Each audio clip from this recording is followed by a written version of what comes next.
Today I'm going to read Amelia Bedelia Means Business. I hope you like it. It's by Herman Parish, pictures by Lynne Avril. I've never read this book. Amelia Bedelia Means Business. Chapter 1. Money is the route. Amelia Bedelia never meant to lead a pack of dogs on a wild goose chase. She never meant to steal something and then sell it. She never meant to make someone look bad, very bad, or lead a parade astray, or even stomp on a piece of perfectly delicious cherry pie. But all that and more actually happened. Amelia Bedelia needed to earn some money. The truth was, Amelia Bedelia needed to earn a lot of money. Maybe that was the real problem. Earning some money would have been easy. Amelia Bedelia could have planted petunias for a neighbor or fed a cat while its owner was on vacation. But such small jobs would never have earned the wheelbarrows full of money Amelia Bedelia needed to make. It all started innocently enough when Amelia Bedelia decided that she wanted a new bike. But then one thing led to another until the mayor of Amelia Bedelia's town finally said that Amelia Bedelia, she meant business. Here's what happened. Chapter 2. The Bike. Amelia Bedelia adored her bike. It was a great bike. It was fast and dependable. And she had learned to ride on it. She could tell you how it had gotten every dent. She could tell you how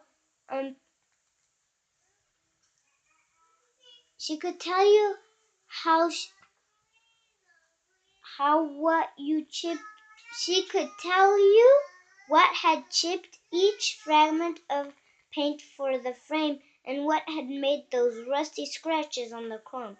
She could match each insult to her bike to an injury on her body. Scabs on her knees, scraps to her elbow, bruises on her skin, and a tiny silver of scar under her chin. Amelia Bedelia had parked her bike at the bike rack. She was about to go into school when she saw some kids buzzing around at Susan Scroggins. Susan was the new girl this year. She had told all her friends to call her Susie. Amelia Bedelia still called her Susan. Even though Amelia Bedelia sat right behind her, Amelia Bedelia never figured out why Susan was so crabby and bossy. Every day except for today. Of course, since it was the last day of school before vacation, Amelia Bedelia noticed the difference right away. Susan was smiling from ear to ear. Then Amelia Bedelia saw why. Susan had a new bike. It was the most beautiful in the world. Amelia Bedelia was speechless, but she did make a sound.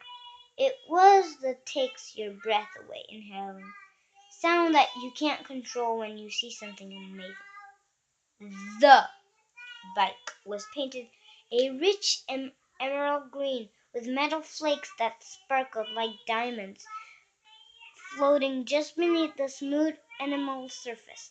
Gleaming chrome reflected the morning sun, dazzling Amelia Bedelia's eyes. She tried to look away, but she could not take her eyes off the bike. It hurt to look. It hurt more not to look.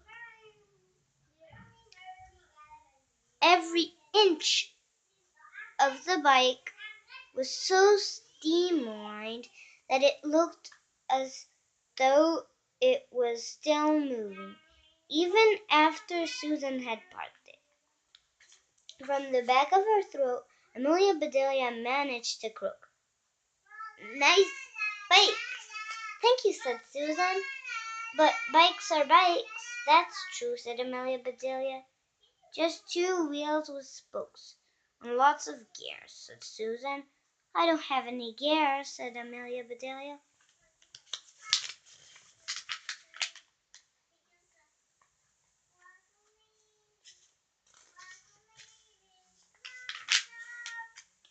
"Two tires, definitely," said Susan. "Not really," said Amelia Bedelia. "I don't get too tired without gears." "Brakes?" said Susan. "Sometimes my bike breaks," said Amelia Bedelia. "Then my dad fixes it." The bell rang. It was time to go inside. As Susan locked her bike at the rack, she said, "Don't forget to lock up your bike, Amelia Bedelia." That's when the truth hit Amelia Bedelia. She had never locked up her bike.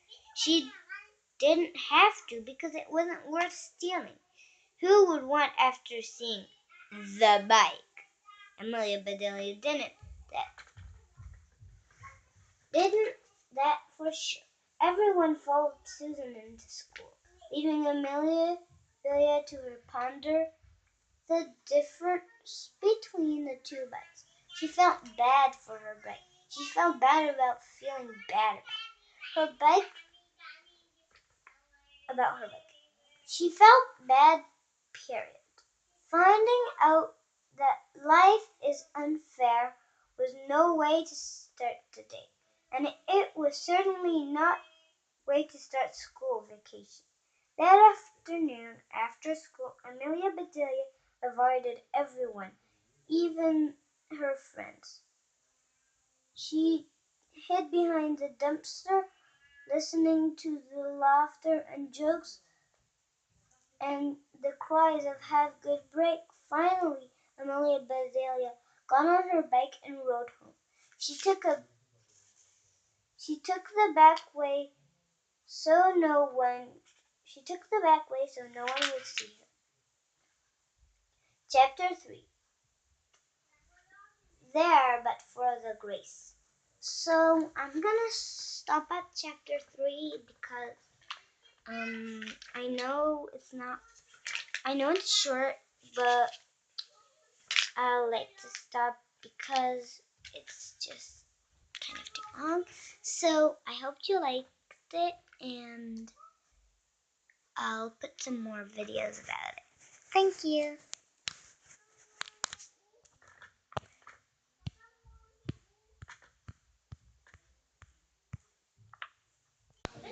Okay, so I'm gonna read the third chapter of Amelia Bedelia Means Business, which is There But For the Grace.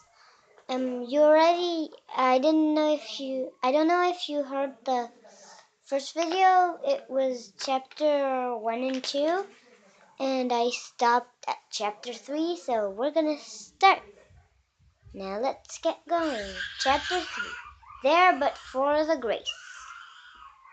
"And please," said Amelia Bedelia, "bring me a new bag." Amen. After she finished saying grace, Amelia Bedelia dove into her supper. Her parents did not begin to eat. They just looked at her, then at each other. Her mom arched an eyebrow as high as it would go. Her dad opened his eyes super wide for a couple of seconds, as if someone had stepped on his stomach. Had Amelia Bedelia been paying attention instead of twirling her spaghetti and dreaming about bikes, she would have seen the secret eye talk that all parents use to communicate with each other when their kids are present. Amelia Bedelia's father unfolded his napkin, spread it on his lap, then asked, "So, has anyone seen any nice bikes lately?" Amelia Bedelia sat up straight, without having to be told. and exclaimed, "You wouldn't believe the bike I saw today." She spent the next 10 minutes giving her parents an inch-by-inch description. "The most beautiful this bike in the world, down to the last spoke." "Goodness," said Amelia Bedelia's mother. "A bike that special must cost an arm and a leg." Amelia Bedelia shook her head. "I would never pay that much," she said. "You need both arms to steer, and to steer a bike and both legs to pedal." "How would you use a bike without your arms and your legs?" asked Amelia Bedelia. "That's a good point," said her father. "You certainly need to be big and strong to ride a bike like that." "Yes," said her mother. So take a bite of your broccoli before it gets cold." Amelia Bedelia took an extra large bite. "How far away is Christmas?" she asked. "A long way away, I guess," said her mother. Amelia Bedelia took a much smaller bite of broccoli. "How far is my birthday?" "How far away is my birthday? How far away is my birthday?"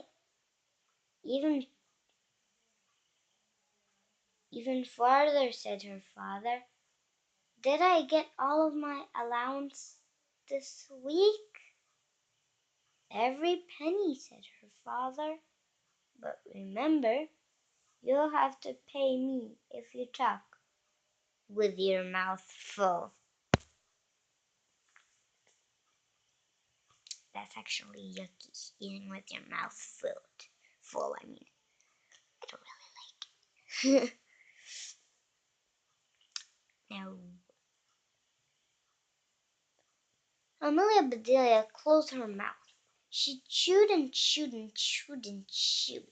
Then she swallowed and said, "Could I get an early Christmas present and an early birthday present?" "A new bike is the only thing you'd have to give me, ever, for years and years and years and years." "Well," said her mother, "I think it would be better if a bike wasn't just given to you." Amelia Bedelia looked down at her plate. Her stomach hurt. Now she wished she had not eaten any broccoli at all. Since she was looking at her plate, she once again missed the eye talk between her parents. This time her mom's eyes grew wider, while both of her dad's eyebrows arched high enough to graze the ceiling. "I agree," said her dad. You should work for a new bike and earn the money for at least half of it." Amelia Bedelia smiled and looked at her family. "Which half costs more?" she said. "The front half or the back half?" asked Amelia Bedelia. "They don't sell bikes that way, honey," said her mother. Then her father said, "I tell you what." "What?" asked Amelia Bedelia. What about that?" "What about what?" "What do you have to tell me about what?" "Can we please keep talking about my bike instead of what?" Amelia Bedelia's father patiently refilled his water glass. "You can't afford to buy a fancy bike like that. We can't afford to buy a fancy bike like that." "Really?" he said. "Really?" I can meet you halfway. Amelia Bedelia slid off her chair. She walked exactly halfway around the table and stood there. Her mom and dad stared at each other.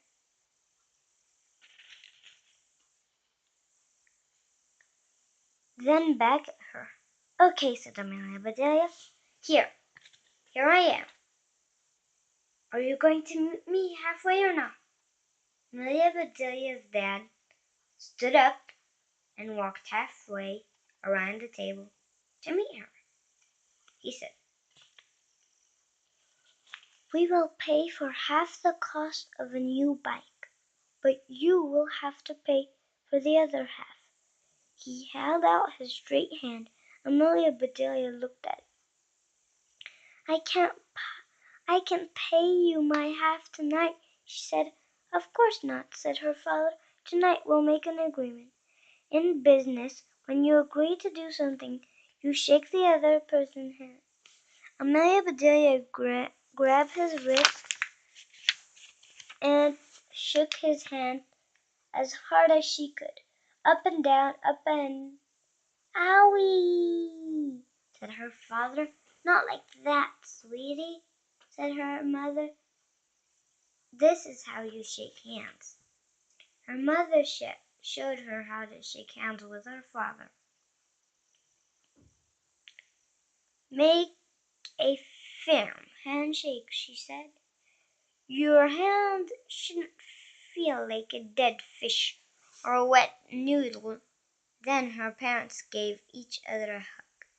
You should probably leave out the hug part, sweetie, said her mother. Why? Asked Amelia Bedelia. I love Dad. She shook her father's hand and then her mother's hand. Amelia Bedelia hugged both of them together. Family hug, she hollered.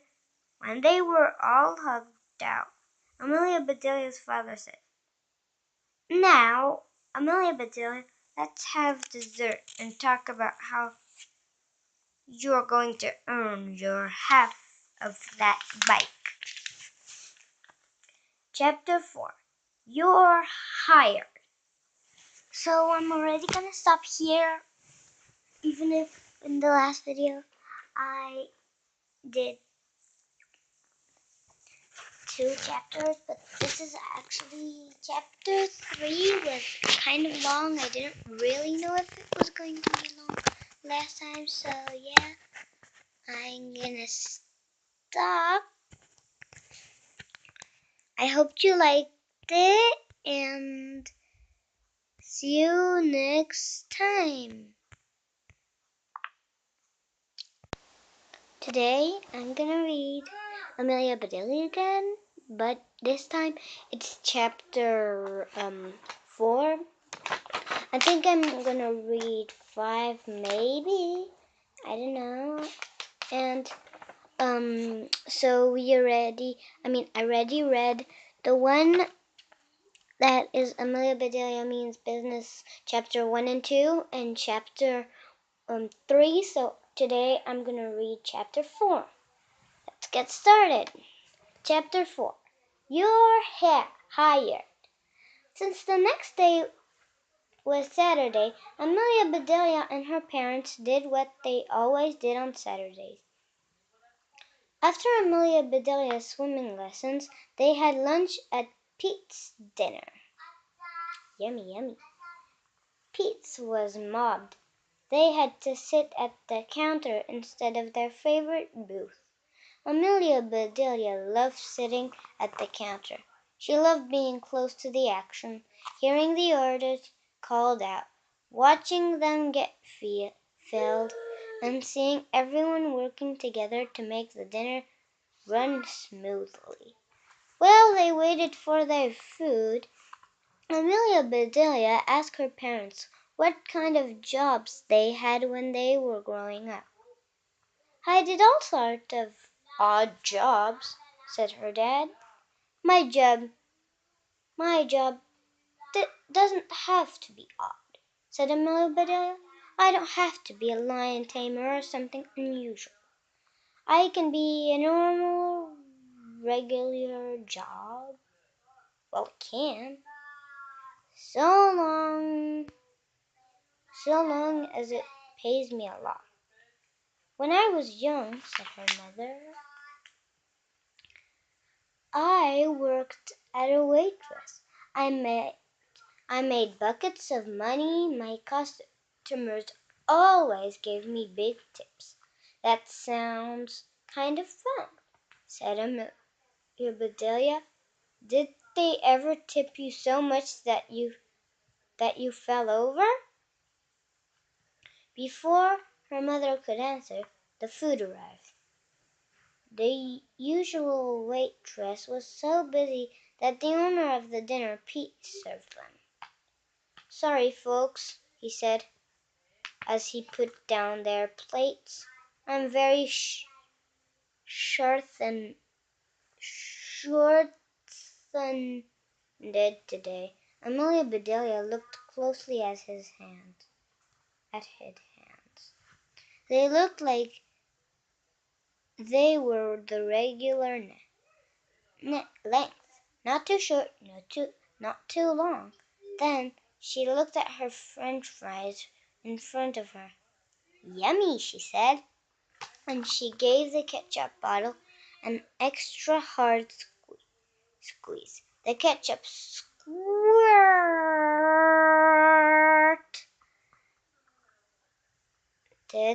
right over the top of the fries into Pete's clean white apron. Hey, shouted Pete, look out! Ketchup's on the loose! Oh no, Amelia Bedelia thought she was in trouble. Until Pete chuckled and asked, do I look like a French fry to you? No, said Amelia Bedelia, but you do look like you need some help. Do you have a job for me? Pete looked at Amelia Bedelia's parents. They both smiled and shrugged. We come here every Saturday, said her father. She knows your routine. Her mother added, she's a good worker. Amelia Bedelia will do exactly what you will tell her to do, and she's on vacation now, so she has a spare time. Pete leaned forward to take a good look at Amelia Bedelia. I wonder, he said, can you cut the mustard? I've never tried that, said Amelia Bedelia, but I can sure squirt the ketchup. Pete laughed. You sure can. Okay, I'll give it a try. You're hired. You can be an official Pete's dinner waitress in training. Amelia Bedelia reached out and gave Pete a firm handshake. Was that his short hand? She wondered.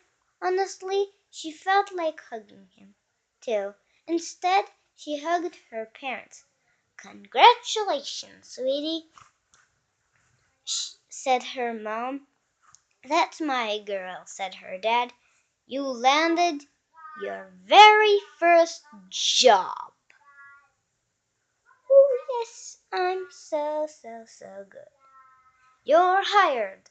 Those were the magic words to Amelia Bedelia. Those words meant that her dream bike would soon be a reality.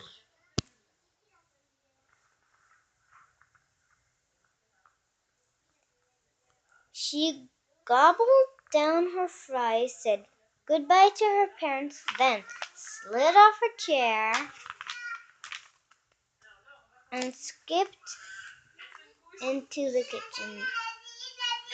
Doris, the regular waitress, found her a uniform.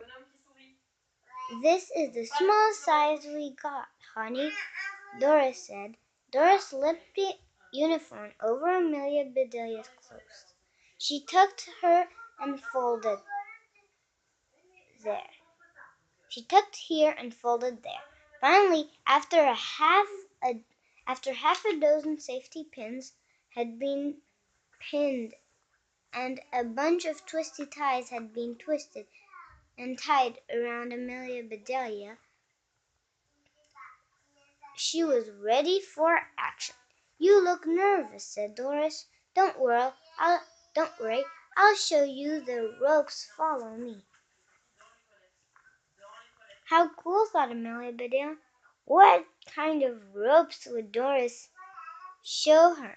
Cowboy lassos? Mountain climbing ropes? Maybe this would turn out to be an odd job after all. "Well, well," said Pete, when Amelia Bedelia and Doris came out of the kitchen. "Look at you!" "I can't," said Amelia Bedelia. "There's no mirror."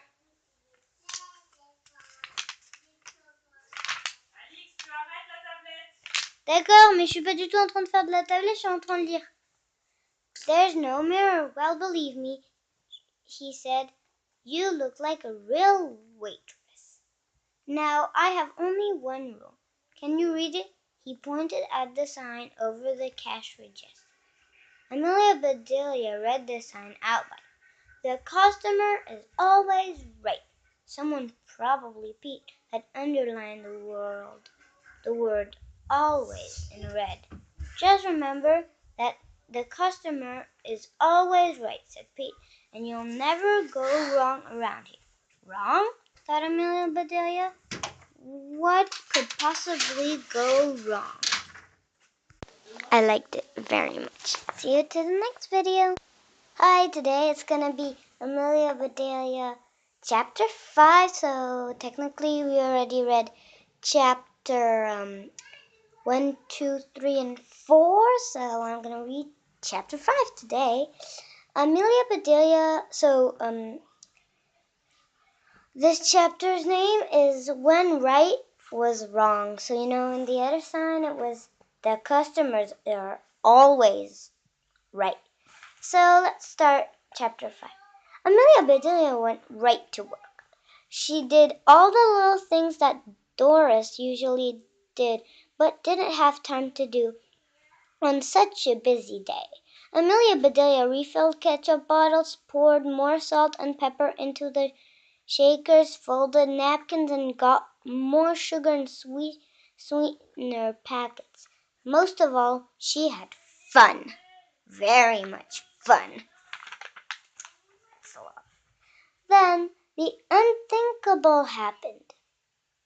Suzanne and 3 girls from Amelia Bedelia's class walked through the door. Amelia Bedelia sank down behind the counter, like the Titanic. What should she do? She was excited to tell them about her new job, but she also felt super embarrassed in her waitress uniform.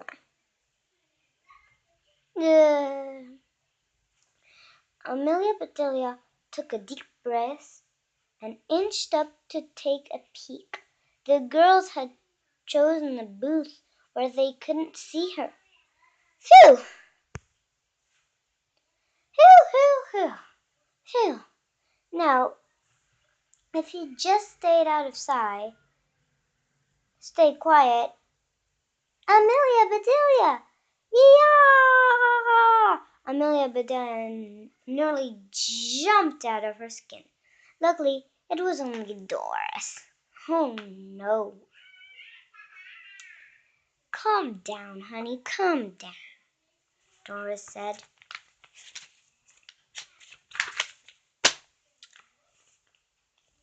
"Your mom was right. You are a good worker. Here's a treat. You deserve it." Yummy, yummy. She said. She handed Amelia Bedelia a strawberry milkshake in a tall, frosty glass. "Thanks, Doris," said Amelia Bedelia as she took her first sip. A big man walked in and sat down to the counter. He was wearing a bright orange baseball cap on and a patch on his shirt that said Mike. Amelia Bedelia offered him a menu. No thanks, he said. I know what I want. Good, said Doris. That's as easy as pie. And I'm in a big hurry. Oh no, he added. My trick's still running. No problemo, said Doris. At Pete's dinner, fast service is a piece of cake. Yummy, yummy.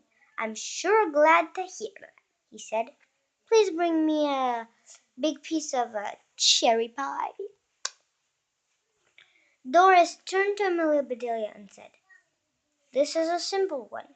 You can fill his order while I go talk to the cook. I'll be back in a few minutes. Amelia Bedelia smiled and nodded to the man. She went to the dessert case. As she stood there gazing at all of the yummy desserts, she realized that she had completely forgotten what the man had ordered. Oh no, that's really very bad.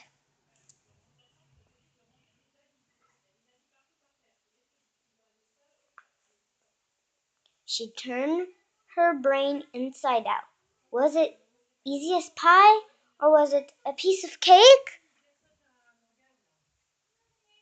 Or was it easier to bake a pie than a cake? You don't have to frost a pie, that's easier, but you don't have to roll out Dover again.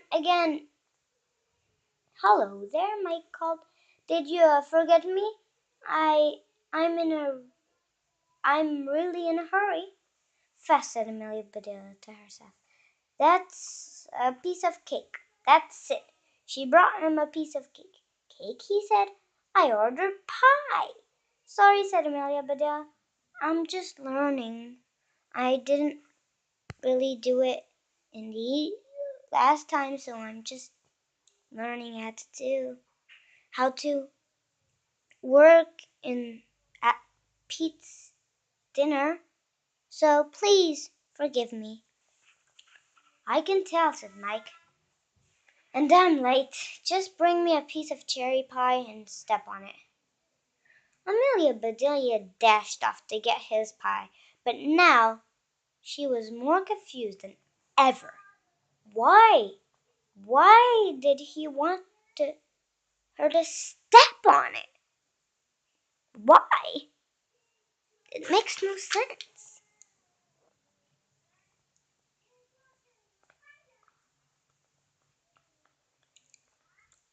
She remembered Pete's rule. The customers are always right. Always. Really. Always.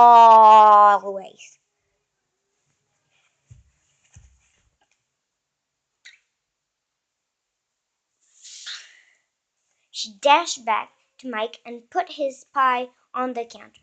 At last, he said, singing happily, as she lifted his fork to take the first bite. Amelia Bedelia climbed up onto the counter. What are you doing? Asked Mike. Hey, get off the counter. Just then, Pete came out of the kitchen. What's all of the commotion? He asked. Amelia Bedelia, what are you?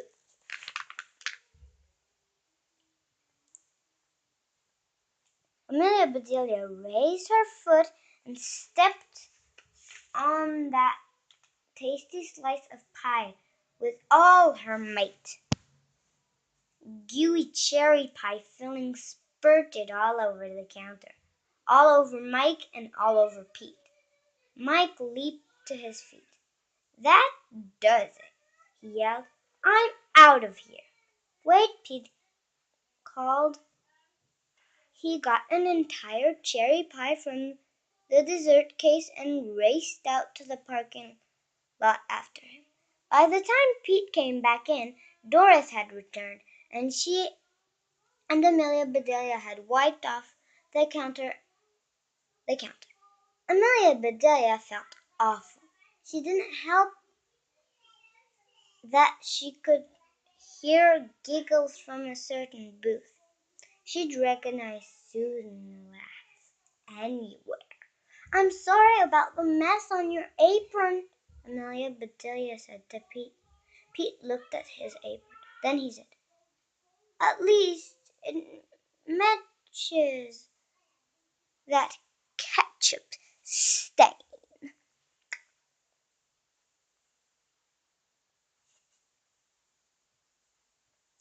Doris laughed. Amelia Bedelia smiled. Pete sighed and shook his head. "I don't know what to say, Amelia Bedelia, except that I have to let you go." "Go where?" asked Amelia Bedelia. "Go where? Go where? Go where?" "Go home," said Pete. "I'm sorry." "I'm sorry too," said Amelia Bedelia. "I wanted to see those ropes and cut some mustard, and I really wanted a big tip. Just, I really did."